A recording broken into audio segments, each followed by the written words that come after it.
میشه من رئیس ببینم؟ بله بفرمایید. خیلی خوب بفرمایید.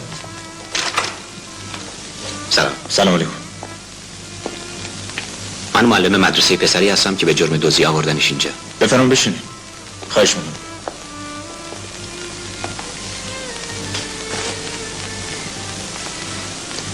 جناب سرهنگ، من به این بچه خیلی علاقه دارم برای اینکه بچه خوب و با استعدادیه. میخوام از شما خواهش کنم اونو نفرستین زندان. چرا نفرستم؟ پسر دزدی کرده، دفعه اولش هم نبوده، باید تنبیه بشه. منم معتقدم که باید تنبیه بشه. من خودم معلمم و در صورت لزوم شاگردا رو تنبیه میکنم. ولی تنبیه معلم یه محبت و دلسوزی همراه داره و شاگرد رو اصلاحش میکنه. در صورتی که زندان اثر خوبی روی فرد نمیذاره. ممکنه اثر خوبی نداشته باشه، ولی زندان محلیه که برای اجتماع لازمه. مردم باید از یه چیزی بترسن که به هم تجاوز نکنن. جناب سرهنگ، اجتماع برای اینکه مردم به هم و مال هم تجاوز نکنن راه بهتری رو میتونه انتخاب کنه. چه راهی؟ راه تربیت و فرهنگ. باید به بچه یاد داد و فهمون که اگه دستش رو به آتیش بزنه میسوزه، نه اینکه آتیش رو دستش بزنن که بچه حس کنه آتیش سوزنده است. این حرف شما کاملا درسته، ولی خب عده زیادی هستن که اگر 10 دفعه آتیش روی دستشون بذاری و بسوزن بازم دستشون رو به طرف آتیش میبرن. اون عده یا مریضن و حس تشخیص ندارن، یا تربیت غلط لاابالی و خرفشون کرده، و یا اونقدر احتیاج دارن که سوختن براشون مهم نیست.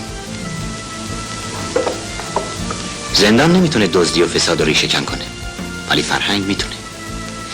اگه جامعه وسیله اولیه زندگی مردم رو تهیه کنه و به اندازه کافی مدرسه بسازه، دیگه احتیاج به ساختن زندان نداره. بیایید عوض این که این بچه رو با یه پرونده و یه پاسبان بفرستیدش زندان، با من بفرستیدش مدرسه. من و مدرسه بهتر میتونیم به این بچه کمک کنیم تا شما و دار و تعدیم. شما حتما بچه دارید، دوستشون هم دارید. این بچه بی پدره، خیلی هم فقیره. حتما دیشب همون موقع که بچه های من و شما با شکمای سیر تو رخت خوابای گرم و نرمشون خوابیده بودن، این پسر از گرسنگی مجبور شده بود که لقمه نون دزدی کنه. اونم مادرش، یه زن گرسنه، فقیر، بدبخت. چه انتظاری میشه داشت؟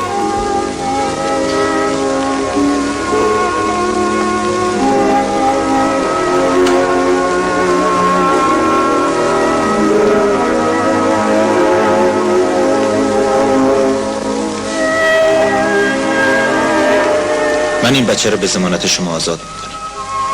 امیدوارم همونطور که گفتین بتونیم بهش کمک کنین و اصلاحش کنین. اگه مجددا خطایی ازش سر بزنه شما مسئول هستین. باشه، قبول میکنم.